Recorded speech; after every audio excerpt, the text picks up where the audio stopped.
ഞാൻ ഈ അടുത്ത് കുറേ പരിപാടികളിൽ പങ്കെടുത്തിരുന്നു.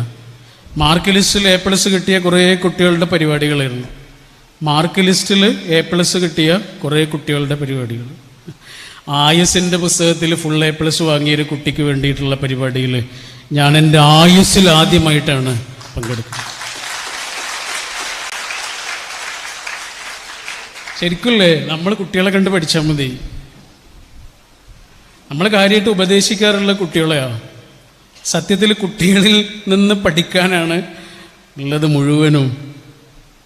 നമ്മുടെ മോന് ഒരു 10 വയസ്സുള്ള സമയത്ത് 2 വർഷം മുമ്പാണ് ഒരു അവനെ കൊണ്ട് സ്കൂളിലേക്ക് പോവാം. വണ്ടി ഓടിച്ചിട്ട്, അവൻ്റെ ബസ് പോയതുകൊണ്ട് വണ്ടി ഓടിച്ചിട്ട് പോവാം. ആ സമയത്ത് ചെറിയ റോട്ടിലൂടെ പോണ്, എതിരെ ഒരു ടിപ്പർ ലോറി വരുന്നുണ്ട്. അപ്പം നമ്മളിങ്ങനെ സൈഡ് കൊടുത്തു. ടിപ്പർ ലോറി നമുക്ക് സൈഡ് തന്നു. പക്ഷേ നമ്മൾ സൈഡ് കൊടുക്കുന്നതിൻ്റെ ഇടയിൽ ടിപ്പർ ലോറിയുടെ പിറകിൽ ഒരു ബൈക്ക് നല്ല വേഗതയിൽ വന്ന് നേരെ ഈ സൈഡിലേക്ക് കട്ട് ചെയ്ത് നമ്മുടെ വണ്ടിയുടെ മുൻഭാഗം മുഴുവനും തകർന്നുപോയി. ആ ബൈക്കിലൊരു അമ്മയും മോനുമാണ് ഉള്ളത്. 2 ആൾ റോട്ടിലേക്ക് വീഴുകയും ചെയ്തു. വണ്ടിയിൽ നിന്ന് ഇറങ്ങി എല്ലാവരും വന്നു, ഓടിക്കൂടി. ആ അമ്മ വീണിട്ട് തല പൊട്ടിയിട്ട് ചോരയൊക്കെ വരുന്നുണ്ട്.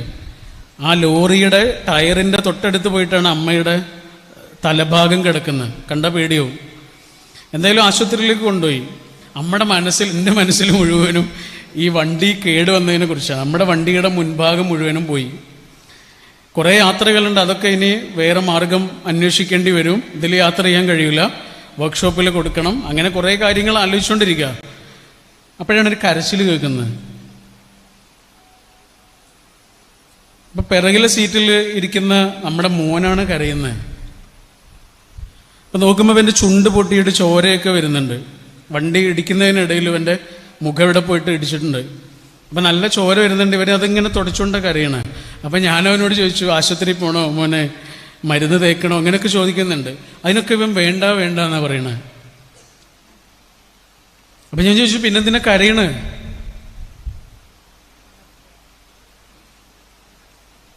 അപ്പം അവൻ എന്നോട് പറഞ്ഞൊരു മറുപടി ഉണ്ട്. എന്നോട് പറഞ്ഞു, അബ്ബാ, ആ അമ്മയ്ക്ക് എന്തെങ്കിലും പറ്റുമോ? അവിടെ തല പൊട്ടിയിട്ട് ചോരയൊക്കെ വരുന്നുണ്ട്. വണ്ടിയുടെ മുൻഭാഗം കേടുവന്നതിൻ്റെ പേരിൽ മനസ്സ് വിഷമിക്കുന്ന ഞാനാണോ?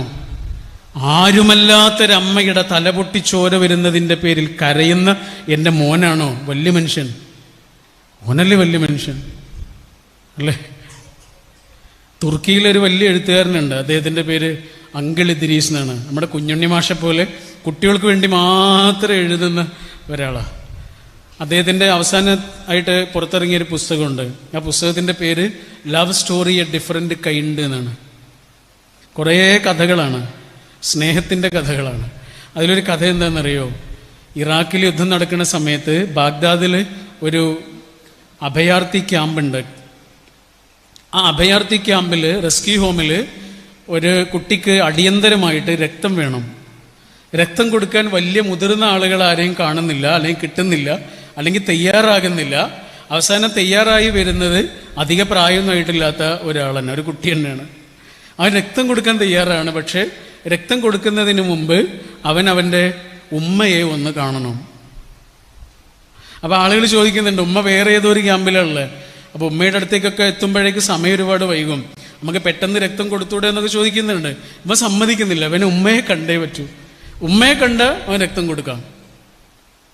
അപ്പം അവനോട് കാര്യം ചോദിച്ചപ്പോൾ അവൻ പറഞ്ഞെന്താണെന്നറിയോ? അവൻ പറഞ്ഞത്, ഞാൻ എൻ്റെ ചോര അവന് കൊടുത്തല്ലേ ഞാൻ മരിക്കൂലേ? മരിക്കുന്നതിന് മുമ്പ് എനിക്ക് എൻ്റെ ഉമ്മയെ ഒന്ന് കാണണം. അത്രയേ ഉള്ളൂ.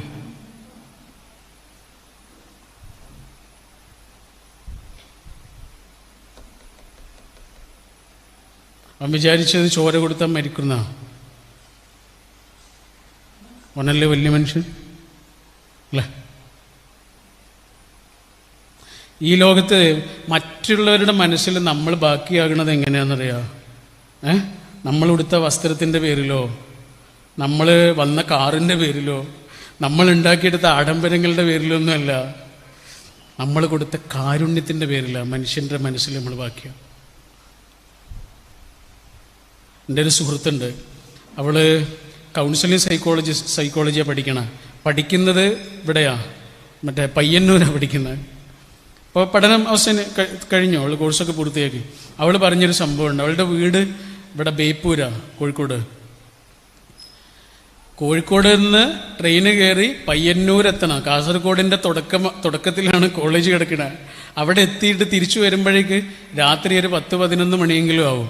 രാവിലെ 5 മണിക്കെങ്കിലും ഇറങ്ങുകയും വേണം. അവൾക്ക് ഹോസ്റ്റലിൽ നിൽക്കാൻ പ്രയാസമുണ്ട്, കാരണം അവൾക്ക് 3 വയസ്സുള്ളൊരു മോളുണ്ട്. അതുകൊണ്ട് ഹോസ്റ്റലിൽ നിൽക്കാതെ എല്ലാ ദിവസവും പോയി വരിക. ഒരു ദിവസം ഏകദേശം സമയം മുഴുവനും ട്രെയിനിലോ ബസ്സിലോ ഒക്കെ ആയിരിക്കും. അതിനിടയിലാണ് ഒരു ദിവസം ക്ലാസ്സിൽ ടീച്ചർ പഠിപ്പിക്കുന്നത് ടൈം മാനേജ്മെൻറ്റിനെ കുറിച്ചായിരുന്നു. ഒരു ദിവസത്തെ ടൈം എങ്ങനെയൊക്കെയാണ് ഡിവൈഡ് ചെയ്യേണ്ടത്, ഇതൊക്കെയാണല്ലോ പഠിപ്പിക്കുക. ഇത് കേട്ട് കേട്ട് കേട്ട് ഇവൾക്ക് സങ്കടമായി. ഇവള് പറയാ, കാരണം ഇവൾക്ക് ഒന്നിനും സമയം തികയുന്നില്ല. ഇവളുടെ കുഞ്ഞിനെ കെയർ ചെയ്യാനോ ആ കുട്ടിയുടെ കഥകൾ കേട്ടിരിക്കാനോ ഒന്നിനും സമയമില്ല. അതുകൊണ്ട് ഈ ടൈമിനെ കുറിച്ച് പറഞ്ഞ് ഇവൾക്ക് സങ്കടമായി. ഇവളെ കണ്ണൊക്കെ നിറഞ്ഞ്. അപ്പം തൊട്ടടുത്തിരിക്കുന്ന കുട്ടി പോലും ഇങ്ങനെ കാണാതിരിക്കാൻ വേണ്ടി ഇവൾ കണ്ണിങ്ങനെ പൊത്തി പിടിച്ചിരിക്കുക. അപ്പല്ലേ ഒരാൾ വന്നിട്ട് അവളെ ഇങ്ങനെ ചുറ്റിപ്പിടിച്ച്, എന്നിട്ട് പുറത്തിങ്ങനെ തലോടിക്കൊടുത്ത്. അതാരാന്നറിയാൻ വേണ്ടി അവളിങ്ങനെ മെല്ലെ സൂത്രത്തിൽ നോക്കുകയാണ് ഇങ്ങനെ താഴേക്ക്. അപ്പോൾ അതാരായിരുന്നു എന്നറിയാം? ക്ലാസ് എടുത്തുകൊണ്ടിരുന്ന ടീച്ചറായിരുന്നു. ടീച്ചർക്ക് മനസ്സിലായി. ആ ടീച്ചറെ അവൾ മറക്കോ? ടീച്ചർ പഠിപ്പിച്ചു കൊടുത്തൊക്കെ ചിലപ്പോൾ മറക്കും. പക്ഷെ ആ ടീച്ചർ ആ മൊമെൻ്റ് മറക്കോ? മനുഷ്യന്മാരുടെ മനസ്സിൽ എന്താ ബാക്കിയാവുക എന്നറിയോ? കരുണ. അതുകൊണ്ട് കരുണയെ ആഘോഷിക്കണം. അതാണ് പോത്തുകല്ലുകാർ ഇപ്പം ചെയ്തുകൊണ്ടിരിക്കുന്നത് കേട്ടോ. നിങ്ങൾ കരുണയെ ആഘോഷിക്കുകയാണ്.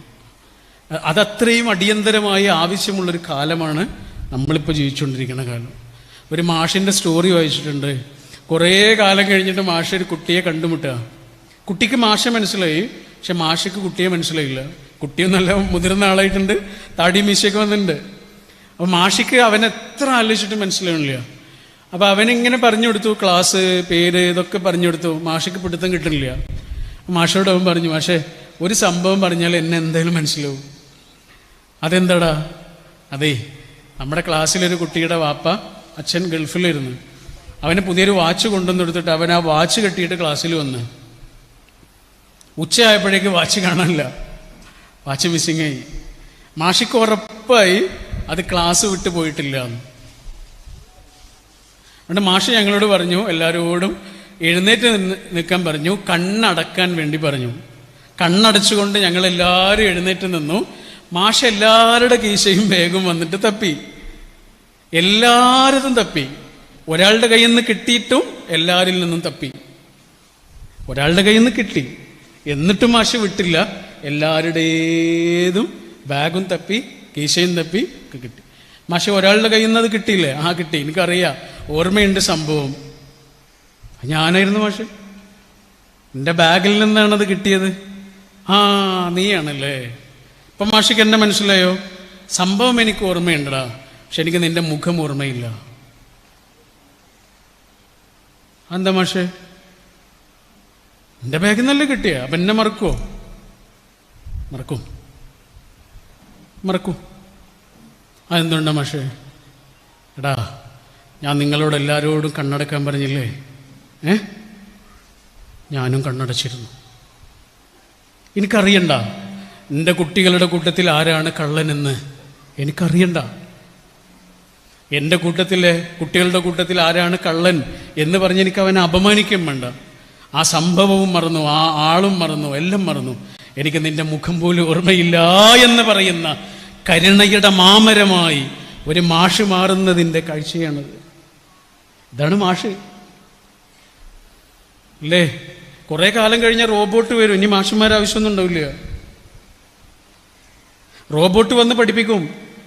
റോബോട്ട് വന്നാലും നിലനിൽക്കുന്ന ചില മാഷന്മാരും ടീച്ചർമാരും ഉണ്ട്. അതാരാന്നറിയോ നിങ്ങൾ? മുന്നിലിരിക്കുന്ന ഓരോ കുഞ്ഞിനും ഓരോ ജീവിതമാണ് എന്നും, മുന്നിലിരിക്കുന്ന ഓരോ കുഞ്ഞിനും ഓരോ ജീവിതാന്തരീക്ഷമാണ് എന്നും തിരിച്ചറിയാൻ കഴിയുന്ന മാഷന്മാരും ടീച്ചർമാരും ബാക്കിയാവുകയും പുസ്തകത്തിൽ മലർന്നു കിടക്കുന്ന അക്ഷരങ്ങളെക്കുറിച്ച് മാത്രം അറിയുന്ന മാഷന്മാരും ടീച്ചർമാരും കാലയവനികക്കുള്ളിൽ മറഞ്ഞു പോവുകയും ചെയ്യുന്ന കാലം വരാനുണ്ട്.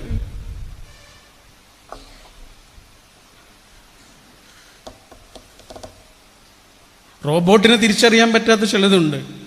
എൻ്റെ മുന്നിലിരിക്കുന്ന 30 കുട്ടികൾക്കും 30 ജീവിതമാണ് എന്നും 30 വേഗതയാണ് എന്നും റോബോട്ടിന് അറിയില്ല അല്ലേ? ചിലർ ഫുൾ A+ കിട്ടിയിട്ട് ലക്ഷ്യത്തിലേക്ക് എത്തും, ചിലർ ഒരു A+ കിട്ടാതെ ലക്ഷ്യത്തിലേക്ക് എത്തും. ഓരോ മനുഷ്യനും ഓരോ വേഗതയാ. എല്ലാ ദിവസവും നമ്മുടെ പരീക്ഷ എഴുത്ത് നന്നാവുക? എല്ലാ ദിവസവും എൻ്റെ പ്രസംഗം നന്നാവില്ലല്ലോ, എനിക്കറിയാം. ചില ദിവസം ഒന്നിനും കൊള്ളൂല. കാരണം അതിനനുസരിച്ചുള്ള പ്രശ്നങ്ങൾ ചിലപ്പോൾ എൻ്റെ മനസ്സിലുണ്ടാവും അല്ലേ? 2 മണിക്കൂർ നേരം പരീക്ഷ എഴുതുന്ന ഒരു കുട്ടിക്ക് എന്തൊക്കെ അനുഭവിക്കേണ്ടി വരും? ഒരു പെൺകുട്ടിയാണെങ്കിൽ അവളുടെ ഉള്ളിലെ ശരീരത്തിനുള്ളിൽ നടക്കുന്ന പ്രശ്നങ്ങൾ ഒരുപക്ഷെ അവളുടെ പരീക്ഷയെ ബാധിച്ചു എന്ന് വരാം. ഒരു ആൺകുട്ടിയാവട്ടെ പെൺകുട്ടിയാവട്ടെ, മനസ്സ്, കുടുംബം, അച്ഛൻ, അമ്മ, ഇങ്ങനെ തുടങ്ങി എന്തെല്ലാം പ്രശ്നങ്ങൾ ഓരോ മനുഷ്യനുണ്ട്. ഓരോ മനുഷ്യനും ഓരോ സ്ട്രെസ്സാണ് അല്ലേ? ആ സ്ട്രെസ് നമ്മളെ എഴുത്തിനെയും ബാധിക്കൂലേ? ഓരോ ആൾക്കും ഓരോ വേഗതയാണ്. ഓരോ ആളും ഓരോ തരത്തിൽ വേഗതയിലാണ് തൻ്റെ ലക്ഷ്യത്തിലേക്ക് എത്തുന്നത്.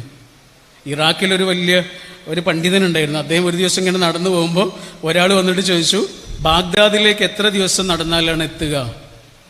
എനിക്ക് ബാഗ്ദാദ് പോകണം, എത്ര ദിവസം നടന്നാലാണ് ഞാൻ ബാഗ്ദാദിൽ എത്തുക എന്ന് ചോദിച്ചു. ഇയാൾ മറുപടി ഒന്നും പറഞ്ഞില്ല. ഇയാൾ പറഞ്ഞു, എൻ്റെ കൂടെ വരൂ. ഇയാൾ കൂടെ നടന്ന് 1 മണിക്കൂർ കഴിഞ്ഞപ്പോൾ ഇയാൾ പറഞ്ഞു, 12 ദിവസം കൊണ്ട് നിങ്ങൾ ബാഗ്ദാദിലെത്തും. അപ്പോൾ ഇയാൾ ചോദിച്ചു, അതെന്ത് നേരത്തെ പറയുന്നത്? നേരത്തെ പറഞ്ഞാൽ പോരായിരുന്നാ? ഇയാൾ പറഞ്ഞു, എടാ, അപ്പോൾ എനിക്ക് നിങ്ങളുടെ വേഗത അറിയില്ലല്ലോ. ഓരോ മനുഷ്യനും ലക്ഷ്യത്തിലേക്കെത്താൻ ഓരോ വേഗതയാണ്. ഇതൊരു അധ്യാപകന്, ഒരു അധ്യാപികക്ക് തിരിച്ചറിയാൻ കഴിയുന്നത് അവരുടെ ഉള്ളിലെ കരുണയാണ്. കരുണ ഉള്ളവരെ നമ്മളെ മനസ്സിൽ ബാക്കിയേ ഉള്ളൂ, അല്ലാത്തവരാർക്കെങ്കിലും വേണം. എടാ, നിങ്ങൾ കാണേണ്ട ഒരു സിനിമയുണ്ട് കേട്ടോ, തുർക്കിയിൽ നിന്നുള്ളൊരു സിനിമയാണ്. സിനിമയുടെ പേര് മുഇസ എന്നാണ്. മുഇസ അത് അറബി വാക്കാണ്. മുഅ്ജിസ എന്നുള്ള അറബി വാക്കാ. അതിൻ്റെ ഇംഗ്ലീഷിൽ ദ മിറക്കിൾ എന്നാണ്. മിറക്കിൾ ഭയങ്കര രസമുള്ളൊരു സിനിമയാണ്. അതിൽ നിങ്ങൾ ഖസാക്കിൻ്റെ ഇതിഹാസം വായിച്ചിട്ടുണ്ടോ? കേട്ടിട്ടുണ്ടോ? OV വിജയൻ്റെ വായിച്ച ആരെങ്കിലും ഉണ്ടോ ഇവിടെ? ഉണ്ടോ? വായിക്കണുണ്ടോ? മരിക്കുന്നതിന് മുമ്പ് വായിക്കേണ്ട പുസ്തകമാണത്. അത്രയും മനോഹരമാണ്. മലയാള സാഹിത്യത്തെ 2ആയിട്ട് തിരിച്ച പുസ്തകമാണ്. ഖസാക്കിൻ്റെ മുമ്പും ഖസാക്കിൻ്റെ ശേഷവും, അങ്ങനത്തെ ഒരു പുസ്തകമാണ്. അപ്പോൾ ആ പുസ്തകത്തിലൊരു ഏകാധ്യാപക വിദ്യാലയത്തിൻ്റെ സ്റ്റോറിയാണ്. ഒരു മാഷുള്ള ഒരു സ്കൂള്, അതേപോലെ ഒരു മാഷുള്ള സ്കൂള് തുടങ്ങാൻ വേണ്ടിയിട്ട് ഒരു മാഷ് ഒരു മലമ്പ്രദേശത്തേക്ക് വരുന്നതിൻ്റെ സ്റ്റോറിയാണ്.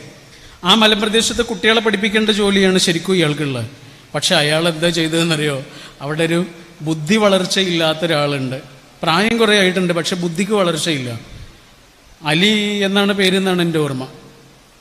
അപ്പോൾ ഇയാളെന്താ ചെയ്യാന്നറിയോ? എല്ലാ രാത്രിയും അലിയെ പഠിപ്പിക്കും.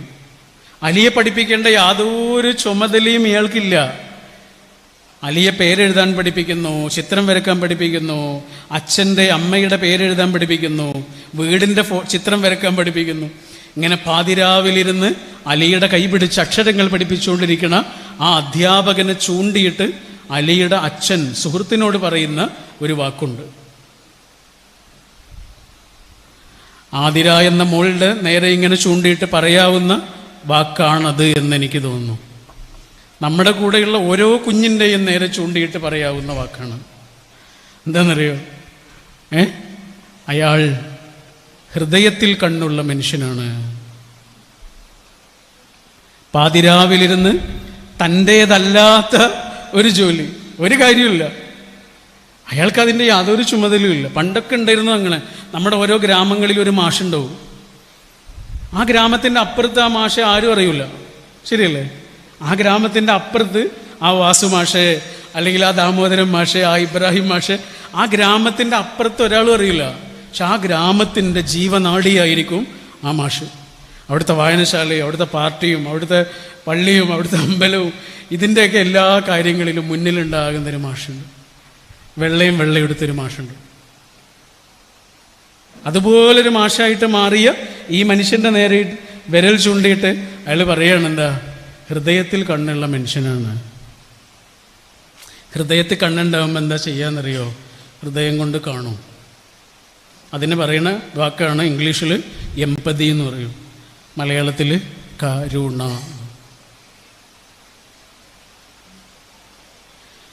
ഫെമി ഒത്തഡോള എന്ന് പറഞ്ഞിട്ട് ആഫ്രിക്കയിലൊരു വലിയ പൈസക്കാരനുണ്ട്. അദ്ദേഹവുമായിട്ട് നടത്തിയൊരു ഇൻ്റർവ്യൂ ഉണ്ട്. ഞാൻ എൻ്റെ വാക്കുകൾ 5 മിനിറ്റ് കൊണ്ട് അവസാനിപ്പിക്കും കേട്ടോ. അദ്ദേഹവുമായിട്ടൊരു TV നടന്നൊരു ഇൻ്റർവ്യൂ ആണ്.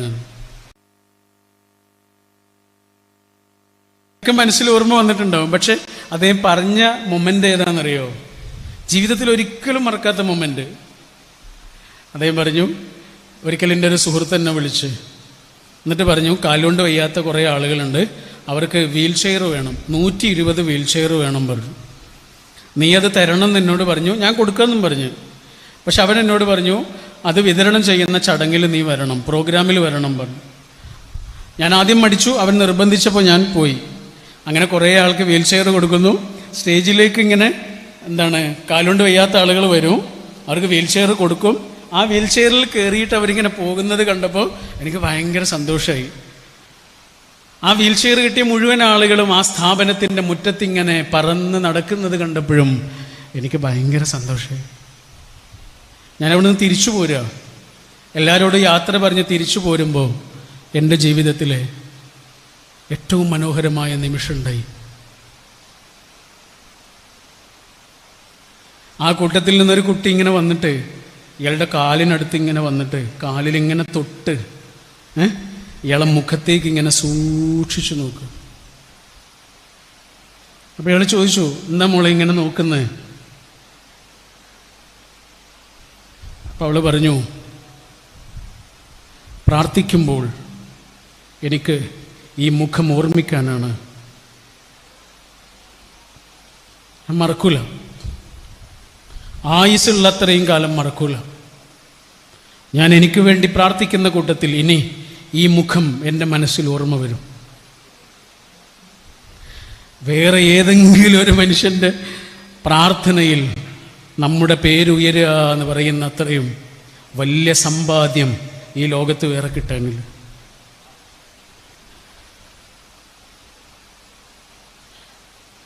നിങ്ങൾ സക്കാത്ത് എന്ന് കേട്ടില്ലേ? സക്കാത്ത് എന്ന് പറഞ്ഞാൽ നമ്മുടെ സമ്പാദ്യത്തിൽ നിന്ന് ഒരംശം മറ്റുള്ളവർക്ക് കൊടുക്കണം. അത് നമ്മുടേതല്ല. ക്രിസ്ത്യാനിറ്റിയിൽ ഇതിന് ദശാംശം എന്നല്ലേ പറയാം അല്ലേ? ദശാംശം എന്ന് പറഞ്ഞാൽ 100-1. ഹൈന്ദവ ധർമ്മത്തിലും ധർമ്മം, ദാനം എന്നൊക്കെ തന്നെ പറയാം. ഇസ്ലാമിൽ സക്കാത്ത് എന്ന് പറയും. ഇസ്ലാമിൽ വേണ്ടത് എനിക്ക് എൻ്റെ സമ്പാദ്യത്തിലെ 2.5%, എൻ്റെ സമ്പാദ്യത്തിൻ്റെ 2.5% എൻ്റേതല്ല. അതാണ് സക്കാത്ത്. അത് മറ്റുള്ളവരുടേതാ. 2.5% എന്ന് പറഞ്ഞാൽ ഒരു കക്കരി 4 ഒരു കക്കരിയെ 5 കഷ്ണമാക്കുക. ആ 5 കഷ്ണത്തിൽ നിന്ന് ഒരു കഷ്ണത്തെ വീണ്ടും 3-4 കഷ്ണമാക്കുക. അതിൽ നിന്നൊരു കഷ്ണം, അത്രയേ ഉള്ളൂ. 2.5% എന്നൊക്കെ പറഞ്ഞാൽ അത്രയേ ഉള്ളൂ. പക്ഷെ അതെൻ്റേതല്ല. ഇതാണ് സംഭവം. ഈ സക്കാത്തും ദാനധർമ്മവും പലിശയും തമ്മിലുള്ളൊരു വ്യത്യാസം എന്താണെന്നറിയോ? ദാനം, ധർമ്മം, ദശാംശം, സക്കാത്ത് എന്നൊക്കെ പറഞ്ഞാൽ പൈസ ഉള്ളവൻ്റെ കയ്യിൽ നിന്ന് ഇല്ലാത്തവൻ്റെ കയ്യിലേക്ക് എത്തുക. പലിശ എന്ന് പറഞ്ഞാൽ എന്താണെന്നറിയോ? ഇല്ലാത്തവൻ്റെ കയ്യിൽ നിന്ന് ഉള്ളവൻ്റെ കയ്യിലേക്ക് എത്തുക. അതുകൊണ്ടാണ് അത് സോഷ്യൽ ക്രൈമാണ് എന്ന് പറയുന്നത്. എൻ്റെ ചോദ്യം ഇതല്ല. ഇതെന്താണെന്നറിയോ? ഇത് ഈ പൈസക്കും സമ്പാദ്യത്തിനും മാത്രമേ ഉള്ളൂ സക്കാത്ത് ആണോ? ദശാംശം, ദാനം, ധർമ്മം നമ്മുടെ പൈസക്ക് മാത്രമേ ഉള്ളൂ. പൈസ എല്ലാവരുടെ കയ്യിലും ഇല്ലല്ലോ അല്ലേ? നമ്മുടെ സമയത്തിന് സക്കാത്തുണ്ട്, നമ്മുടെ സമയത്തിന് ദശാംശമുണ്ട്, നമ്മുടെ അറിവിന് ദശാംശമുണ്ട്, നമ്മുടെ ആരോഗ്യത്തിന് ദശാംശമുണ്ട്, നമ്മുടെ സമയത്തിന് ദശാംശമുണ്ട്, നമ്മുടെ എനർജിക്ക് ദശാംശമുണ്ട്. പൈസക്ക് മാത്രമല്ല. എൻ്റെ ഒരു സുഹൃത്തുണ്ട്, അദ്ദേഹം മമ്പാടാണ്. ഒരു ദിവസം മമ്പാട് കോളേജിലൊരു പ്രോഗ്രാമിന് പോയപ്പോൾ വഴിയിൽ വെച്ച് അദ്ദേഹത്തെ കണ്ടു. സുഹൃത്താകുന്നത് പിന്നീടാണ്. ഞാൻ അദ്ദേഹത്തെ അവിടെ വെച്ച് കണ്ടു വഴിയിൽ. അദ്ദേഹത്തിൻ്റെ ബൈക്കിൽ ഒരു കുട്ടിയുണ്ട്, ഒരു ആൺകുട്ടി. അപ്പം ഞാൻ ചോദിച്ചു, നിങ്ങളുടെ മോനാണോ? അല്ല, ഇവനെ സ്കൂളിൽ വിടാൻ പോവാണ് എന്ന് പറഞ്ഞു. മോനെന്നല്ല, അപ്പോൾ കുടുംബക്കാരാരെങ്കിലും ഒക്കെ ആയിരിക്കുമെന്ന് തോന്നി. അപ്പം അദ്ദേഹം നമ്മളോട് പറഞ്ഞു, പ്രോഗ്രാം കഴിഞ്ഞിട്ട് എൻ്റെ വീട്ടിലേക്കൊന്ന് വരുമോ? ഞാൻ എന്തായാലും വരാം, കോളേജിൻ്റെ തൊട്ടടുത്താണെന്ന് പറഞ്ഞു. അങ്ങനെ പ്രോഗ്രാം കഴിഞ്ഞ് അദ്ദേഹത്തിൻ്റെ വീട്ടിലേക്ക് ചെന്ന് കയറിയപ്പോൾ ഒരു സ്ത്രീ വന്നിട്ട് ഫാൻ ഇട്ട് തന്ന്. അപ്പം നമ്മളവരോട് അസ്സലാമു അലൈക്കും പറഞ്ഞു, അവരെ അഡ്രസ്സ് ചെയ്തു, അസ്സലാമു അലൈക്കും. അപ്പം സാധാരണ തിരിച്ചു പറയണം, വാലൈക്കും അസ്സലാം എന്ന് പറയണം. കേട്ടില്ലേ? അസ്സലാമു അലൈക്കും പറഞ്ഞാൽ പീസ് അപ്പോൺ യു എന്നാണ്, അത്രയേ ഉള്ളൂ. അപ്പം തിരിച്ചു അതേപോലെ പറയണം. പക്ഷെ അവർ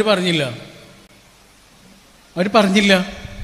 അവരിങ്ങനെ നോക്കിയിട്ട് ചിരിക്കുക മാത്രം ചെയ്തു. അപ്പം എനിക്കെന്തോ ഒരു വിഷമം തോന്നി. എനിക്ക് വിഷമം തോന്നിയെന്ന് ഇയാൾക്ക് മനസ്സിലായി, എൻ്റെ ഈ സുഹൃത്തിന് മനസ്സിലായി. അപ്പം അദ്ദേഹം പറഞ്ഞു, ഒന്നും വിചാരിക്കരുത് കേട്ടോ, അവർക്ക് സലാം വീട്ടാൻ പറ്റാത്തത് അവർക്ക് സംസാരിക്കാൻ കഴിയാത്തതുകൊണ്ടാണ്. അപ്പം ഞാൻ ചോദിച്ചത് ആരാ? എൻ്റെ ഭാര്യയുടെ അനിയത്തിയാ. അവരെ വിരുന്ന് വന്നാണോ? അല്ല, അവരിവിടെയാണ്. എന്നിട്ട് അദ്ദേഹം എന്നോട് ഒരു കഥ പറഞ്ഞു. ഈ ഭാര്യയുടെ അനിയത്തിക്ക് മിണ്ടാൻ കഴിയില്ല, സംസാരിക്കാൻ കഴിയില്ല. അവരുടെ ഭർത്താവിനും സംസാരിക്കാൻ കഴിയില്ല. അവർക്കൊരു മോളുണ്ട്, ആ മോൾക്കും സംസാരിക്കാൻ കഴിയില്ല. അവർക്കൊരു മോനുണ്ട്, അവന് സംസാരിക്കാൻ കഴിയും, പക്ഷെ അവന് സംസാരിക്കാൻ ആരുമില്ല. കോവിഡ് വന്നതോടുകൂടി ഗ്രൗണ്ടില്ല, അങ്ങാടിയില്ല, സ്കൂളില്ല, ഒന്നുമില്ല. ഈ കുട്ടി പതുക്കെ വിഷാദത്തിലേക്ക് പോകാൻ തുടങ്ങി. ഇവർ ഡോക്ടറെ കാണിച്ചു, അതൊരു സൈക്കോളജിസ്റ്റിനൊക്കെ പോയിട്ട് കാണിച്ചു. അതാരറിഞ്ഞു? നമ്മുടെ ഈ സുഹൃത്ത് അറിഞ്ഞു. അദ്ദേഹം പറഞ്ഞു, നിങ്ങൾ എവിടെയും പോകണ്ട, എൻ്റെ വീട്ടിലേക്ക് വരൂ, ഇവിടെ സംസാരിക്കാൻ ഞങ്ങളുണ്ടല്ലോ, അതുകൊണ്ട് ഇനി ഇവിടെ താമസിച്ചാൽ മതി എന്ന് പറഞ്ഞു. അങ്ങനെ അവർ വന്നിട്ടേ 1.5 കൊല്ലായി. ഈ വീട് എന്ന് പറഞ്ഞാൽ എന്താണെന്നറിയോ? 2 ചെറിയ മുറികളുള്ള ഒരു ചെറിയ വീട്. അതൊരു രാഷ്ട്രീയ പാർട്ടി കയറ്റി കൊടുത്തൊരു വീട്. ഈ ആളില്ലേ, കയ്യും കാലും ഇല്ലാത്തൊരു മനുഷ്യനാണ്.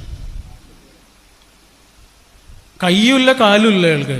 നേരത്തെ കണ്ട വണ്ടിയില്ലേ, വീൽ ചെയറിൻ്റെ വണ്ടിയാ, അതിൽ കയറ്റിയിട്ടാണ് ആ ആൺകുട്ടിയെയുമായിട്ടാണ് ഇദ്ദേഹം ഇങ്ങോട്ട് വീണേ.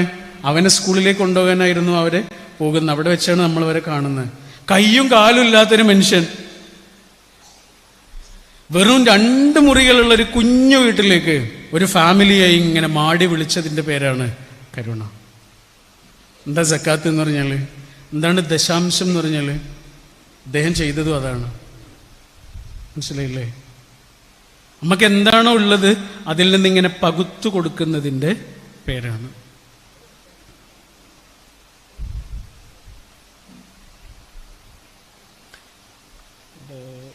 ഇതുണ്ടോ?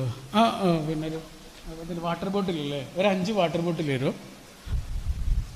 ഒരു PT മാഷ് ഒരു സ്കൂളിൽ നിന്ന് കുട്ടികളോട് പറഞ്ഞിട്ടുള്ളൊരു സംഭവമാണ് കേട്ടോ. ഇവിടെ കുറേ കുട്ടികൾ ഇരിക്കുന്നതുകൊണ്ട് പറയും. എൻ്റെ ജീവിതത്തിൽ ഉണ്ടായൊരു സംഭവമുണ്ട്. ഞങ്ങൾ വീട്ടിൽ 4 ആൺകുട്ടികളായിരുന്നു. ഞങ്ങളുടെ കുടുംബത്തിൽ ആദ്യമായിട്ടൊരാൾ SSLC ജയിക്കുന്നത്, അല്ല, നല്ല മാർക്കോട് കൂടി ജയിച്ചത് എൻ്റെ കാക്കയായിരുന്നു. ആദ്യമായിട്ട് നല്ല മാർക്കിൽ ജയിച്ച്, അതുകൊണ്ട് അവനെ തിരൂരങ്ങാടി എന്ന് പറഞ്ഞൊരു നാട്ടിൽ കോളേജിൽ കൊണ്ടുപോയി ചേർത്ത്. അന്ന് നമ്മുടെ വീട്ടിൽ നല്ല ദാരിദ്ര്യമുള്ളൊരു സമയമായിരുന്നു. അതുകൊണ്ട് ഫീസ് കൊടുത്ത് പഠിപ്പിക്കാനൊന്നും ഉപ്പാനെ കൊണ്ട് കഴിയില്ലായിരുന്നു. പക്ഷേ തിരൂരങ്ങാടിയിൽ അവനെ കൊണ്ടാക്കിയത് കൊണ്ട് എന്ത് സംഭവിച്ചു എന്നറിയോ? തിരൂരങ്ങാടിയിൽ PSMO എന്ന് പറഞ്ഞ വലിയൊരു കോളേജുണ്ട്. ആ കോളേജിലെ ലൈബ്രറിയനായിട്ടുള്ള ഒരാളുണ്ട്. അദ്ദേഹം എൻ്റെ ഉമ്മയുടെ കസിനായിരുന്നു. അദ്ദേഹത്തിന് മക്കളില്ല. ഞങ്ങൾ കാക്കു എന്ന് വിളിക്കുക. കാക്കു അമ്മായിയാണ്. ഇവർക്ക് മക്കളില്ലാത്തത് കൊണ്ട് അവർ ഇവനെ ഒരു മകനായിട്ട് അങ്ങോട്ട് സ്വീകരിച്ച് അവന് വേണ്ടതെല്ലാം പിന്നെ ഇവരാ ചെയ്തു കൊടുക്കുന്നത്. അവന് ബസ്സിനുള്ള പൈസ അടക്കം, അവന് വസ്ത്രമാവട്ടെ, പുസ്തകങ്ങളാവട്ടെ, വാച്ചാവട്ടെ, ചെരുപ്പാവട്ടെ ഒക്കെ അവരാണ് വാങ്ങിക്കൊടുക്കുക. അവന് പിന്നെ റാങ്കോട് കൂടിയാണ് വിജയിച്ചത്. അവൻ കോളേജിൽ പോയി എന്നുള്ള ഒരൊറ്റ കാരണം കൊണ്ടാണ്, അവനെ അദ്ദേഹം മെൻറ്ററിങ് ചെയ്തു എന്നുള്ള ഒരൊറ്റ കാരണം കൊണ്ടാണ് ഞങ്ങളുടെ എല്ലാവരുടെയും ജീവിതം മാറിയത്. ഇന്ന് ഞാൻ നിങ്ങളുടെ മുന്നിൽ ഈ മൈക്കിൻ്റെ മുമ്പിൽ നിൽക്കുന്നുണ്ടെങ്കിൽ ആ മനുഷ്യൻ കാരണമാണ്. അദ്ദേഹം അങ്ങനെ അവൻ്റെ കൂടെ നിന്നില്ലായിരുന്നെങ്കിൽ അവൻ പഠനം പാതി വഴിയിൽ ഉപേക്ഷിച്ചിട്ട് പോരുമായിരുന്നു. ഈ അടുത്ത നാട്ടിലേക്ക് പോയപ്പോഴേ നമ്മുടെ വണ്ടിയുടെ മുന്നിലേക്ക് ഒരാൾ വന്ന് വീണ്. വണ്ടി ഇറങ്ങി നോക്കിയപ്പോൾ ആരാന്നറിയോ? കുട്ടിക്കാലത്ത് എൻ്റെ ഏറ്റവും അടുത്ത ചങ്ങാതിമാരിൽ ഒരാളാണ്. എടാ, അവൻ എന്നെ മനസ്സിലാവണില്ല. കാരണം അവൻ സ്വബോധത്തിലല്ല, 2 കാലിലല്ല 4 കാലിലൊന്നും അല്ല അവൻ നിൽക്കണേ. അപ്പൻ്റെ മനസ്സിൽ ഓർമ്മ വന്നതാ, ആ മനുഷ്യൻ എങ്ങാനും ഇല്ലായിരുന്നെങ്കിൽ ഞാൻ ഇവൻ്റെ ബാക്കിലുണ്ടാവും. നിങ്ങളുടെ വീട്ടിലേക്ക് ജോലിക്ക് വരുന്ന ഒരു ചേച്ചിയുടെയോ താത്തയുടെയോ കുട്ടിക്ക് നിങ്ങൾ കൊടുക്കുന്ന സയൻസിൻ്റെയോ മാത്സിൻ്റെയോ ഒരു ട്യൂഷൻ മതിയാകും ആ കുട്ടിയുടേത് മാത്രമല്ല ആ കുടുംബത്തിൻ്റെ ജീവിതം മാറാൻ. മനസ്സിലായില്ലേ? എടാ, നിങ്ങൾക്കറിയുന്ന നിങ്ങളുടെ ഫാമിലിയിലോ കുടുംബത്തിലുള്ള ഒരൊറ്റ കുട്ടിക്ക് നിങ്ങൾ കൊടുക്കുന്ന ഒരു ട്യൂഷൻ മതിയാവും. അപ്പോഴാണ് ശരിക്കും A+ കിട്ടുക. ഒരു മാഷ് ഒരിക്കൽ പിന്നെ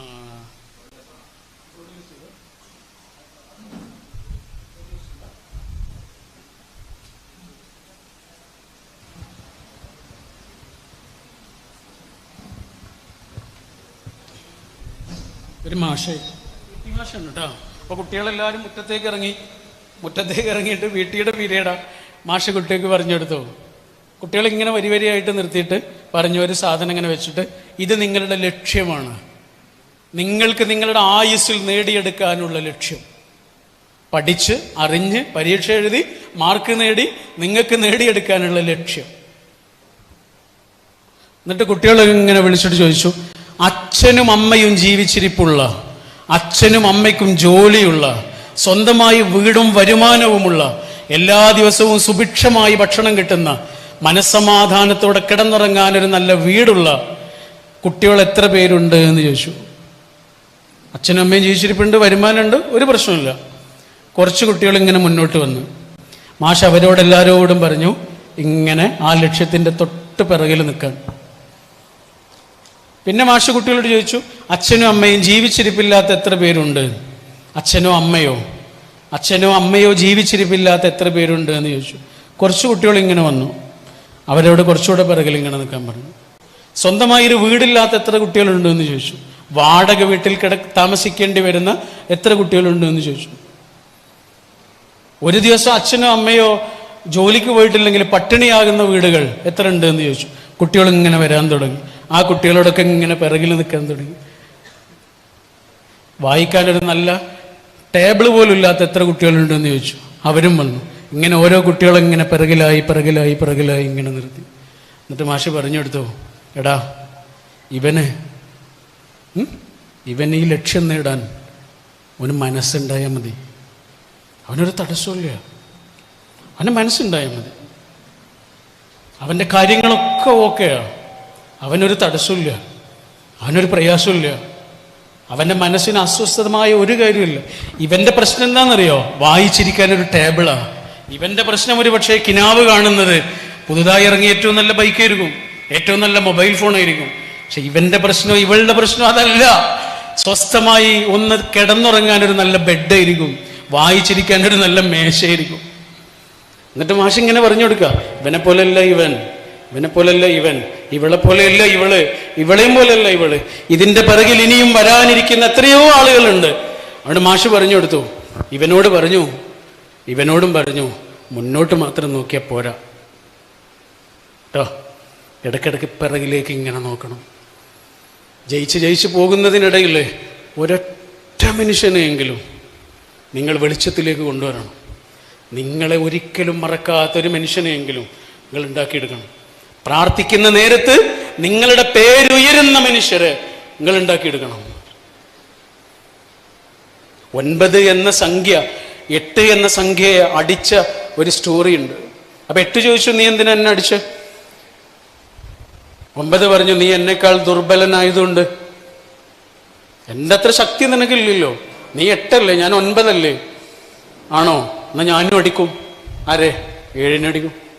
8 7 അടിച്ചു, 7 6 അടിച്ചു, 6 5 അടിച്ചു, 5 4 അടിച്ചു, 4 നിശ്ചയമായും 3 അടിച്ചു, 3 2 അടിച്ചു, 2 1 അടിച്ചു. 1 ഇങ്ങനെ അടിക്കാൻ നോക്കുമ്പോൾ അവിടെ ഒരു 0 മാത്രമേ ഉള്ളൂ. പാവം, അടിക്കാനൊന്നും തോന്നിയില്ല, അതിനെ അടിക്കാനൊന്നും തോന്നിയില്ല. അതിൽ 1 പറഞ്ഞ എന്താണെന്നറിയോ? നീ ഇങ്ങോട്ട് വാ, ഞാൻ നിന്നെ അടിക്കുന്നില്ല, നീ ഇങ്ങോട്ട് വാ. 0 മെല്ലെ ഇങ്ങനെ അടുത്തേക്ക് വന്ന് നിന്ന നിമിഷം 1 ഇങ്ങനെ തോളിൽ കൈയിട്ടു. ആ നിമിഷം അവരെ 2 പേരെയും ലോകം വിളിച്ചത് 10 എന്ന്.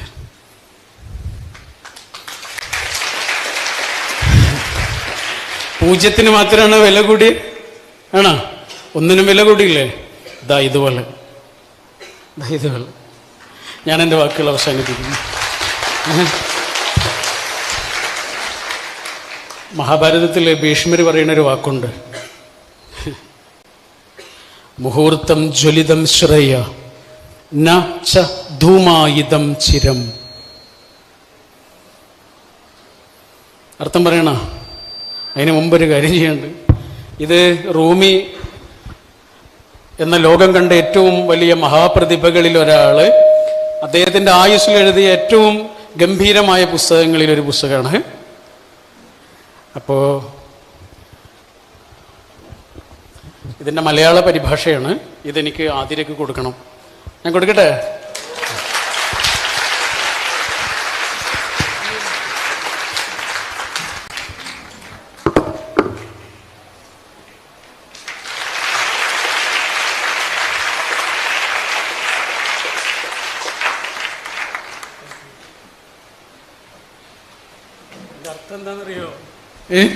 അർത്ഥം എന്താണെന്നറിയോ? മുഹൂർത്തം ജ്വലിതം ശ്രേയ ന ച ധൂമായിതം ചിരം. കാലാകാലവും നീറിക്കൊണ്ടിരിക്കലല്ല മഹത്വം. മഹത്വം എന്ന് പറഞ്ഞാൽ ഒരൊറ്റ നിമിഷമെങ്കിൽ ഒരൊറ്റ നിമിഷം ആളിക്കത്തുന്നതിൻ്റെ പേരാണ്. Thank you.